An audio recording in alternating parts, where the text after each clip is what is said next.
toda a retórica discursiva que está por trás da reforma é uma retórica falsa, é uma retórica baseada em fake news, em mentiras que tentam criminalizar o servidor público, né, o gasto com o pessoal, como sendo o principal responsável pela crise e, portanto, tendo que ser atacado. Para deixar claro esse ponto, eu queria pedir para colocar aí na tela 3 grafiquinhos rápidos para o Eric, vai colocar para a gente, para mostrar para vocês como o fundamento dessa reforma está completamente equivocado, né? Quer dizer, o argumento principal é de que o governo gasta muito com pessoal. Pois bem, a linha cinza maior desse gráfico mostra o crescimento nominal das despesas públicas da União, né, ao longo de um período aí que vai de 2000 a 2019.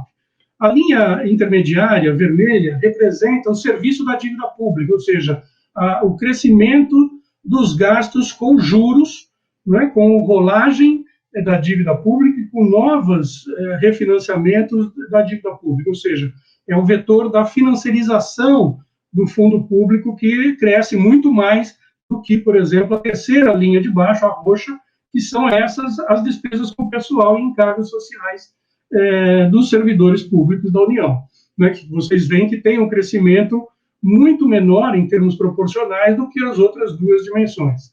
Então, não é o gasto público com o pessoal que é responsável pelo crescimento mais que proporcional do gasto geral do Estado. O segundo gráfico, pode colocar, Eric, mostra exatamente de outra forma, essa mesma coisa que eu já mencionei. A barrinha azul que cresce é o crescimento do PIB nominal, né, que tem um crescimento quase que exponencial no Brasil, nos anos 2000 até 2019, em termos nominais, é bem verdade, mas também em termos nominais a despesa com o pessoal, que é essa barrinha laranja, que praticamente não aparece lá embaixo do gráfico. E a linha que segue uma tendência mais ou menos constante é justamente o peso da despesa com o pessoal no conjunto das riquezas produzidas, ou seja, no PIB.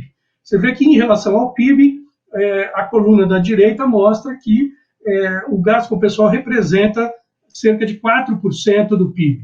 Ou seja, e esse valor é praticamente constante ao longo dos últimos 20 anos. Então, não há explosão do gasto, não há explosão ou inchaço da máquina pública. O argumento fundamental para justificar a reforma é falacioso. E o último gráfico mostra simplesmente que o gasto com o pessoal, que é o azul escuro, a linha de baixo, esteve, desde a aprovação da Lei de Responsabilidade Fiscal, dentro dos limites prudenciais da lei, que é a linha vermelha, né? Ou seja, nunca houve comprometimento no nível da União, né, da Lei de Responsabilidade Fiscal por conta do gasto de pessoal.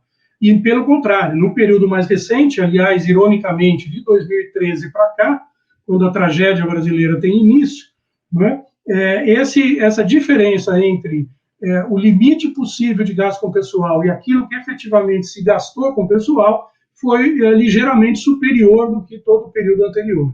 E a linha azul mais clara, superior, mostra o crescimento da receita corrente líquida, que cresce muito mais do que o gasto com o pessoal. O que significa dizer que se ela está sendo consumida pelo setor público, não é para pagar pessoal, tá certo? É justamente para pagar juros da dívida pública.